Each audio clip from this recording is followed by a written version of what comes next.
Shalom, selamat pagi. Menjua-jua kita bertemu kembali dalam renungan hari Rabu, tanggal 26 Oktober 2022. Jangan membenarkan hal-hal biasa, tapi biasakanlah hal-hal yang benar. Kita berdoa. Kami mengucap syukur atas berkat anugerah Tuhan sepanjang kehidupan kami sampai saat ini. Biarlah kebenaran Tuhan dan firman-Mu tetap menguatkan kami dalam menjalani hari-hari hidup kami. Dalam nama Tuhan Yesus kami berdoa. Amin.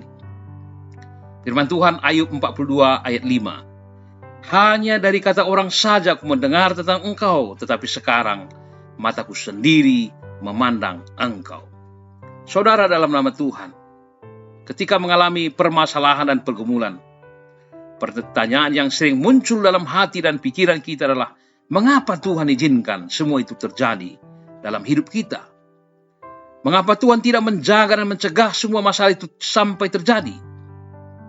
Padahal kita percaya Tuhan sanggup melakukan segala perkara, bahkan mampu membuat kondisi kita baik-baik saja. Seorang pendeta pernah mengunjungi jemaatnya yang menderita Lou Gehrig, suatu penyakit yang menyerang saraf otak dan jaringan saraf tulang belakang, mengakibatkan kelumpuhan. Dalam percakapan, pendeta bertanya, pelajaran apa yang Allah ajarkan kepadanya selama masa sulit tersebut? Secara spontan wanita itu menjawab, kehilangan kendali. Dulu ia adalah orang yang sangat teratur dan mandiri, namun kini ia harus bergantung kepada orang lain dalam segala hal, mulai dari berpakaian sampai menggosok gigi. Ia tidak bisa menggerakkan tangan dan kakinya. Yang dapat ia kendalikan hanyalah apa yang ia pikirkan dan ucapkan. Ia sadar sebentar lagi ia pun tidak akan bisa berbicara lagi. Dia berkata, saya dulu selalu mengutamakan pekerjaan. Tetapi kini saat saya tidak dapat mengendalikan semuanya dan hanya terpaku pada keterbatasan fisik, justru saat inilah saya menyerahkannya. Semuanya hanyalah kepada Tuhan. Saudara, dalam nama Tuhan Yesus, kita juga punya pertanyaan yang sama. Apakah hari ini saya akan mengendalikan sendiri hidup saya atau menyerahkannya kepada Tuhan?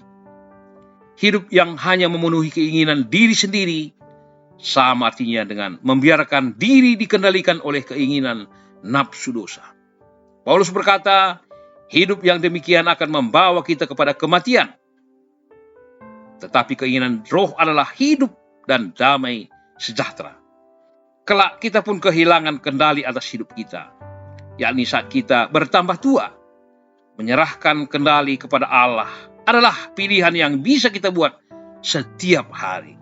Sebab kebebasan sejati tidak diperoleh dengan memilih jalan sendiri, tetapi dengan berserah kepada rencana Allah. Dan kita akan melihat dengan mata kepala sendiri, Allah tetap menggendong, menuntun, memelihara hidup kita.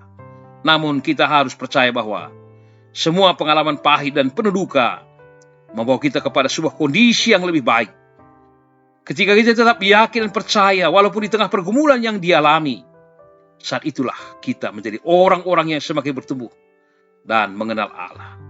Terkadang kita harus menjalani jalan buntu supaya kita bertekuk lutut di hadapan Tuhan dan memohon kepadanya untuk melakukan sesuatu yang ajaib terhadap kehidupan kita. Karena itu ketika kita diizinkan masuk ke dalam permasalahan dan pergumulan, percayalah bahwa Tuhan Yesus sedang mempersiapkan kita untuk naik ke tingkatan yang lebih tinggi, supaya kita mampu menjadi saksi-saksi Tuhan yang hidup bagi dunia ini. Maka pada hari ini jadilah pejuang yang tangguh dalam setiap keadaan yang kita hadapi. Amin. Nyanyian rohani kita, ku tahu Tuhan pasti buka jalan. Menjua-jua, salam sehat, dan tetap semangat.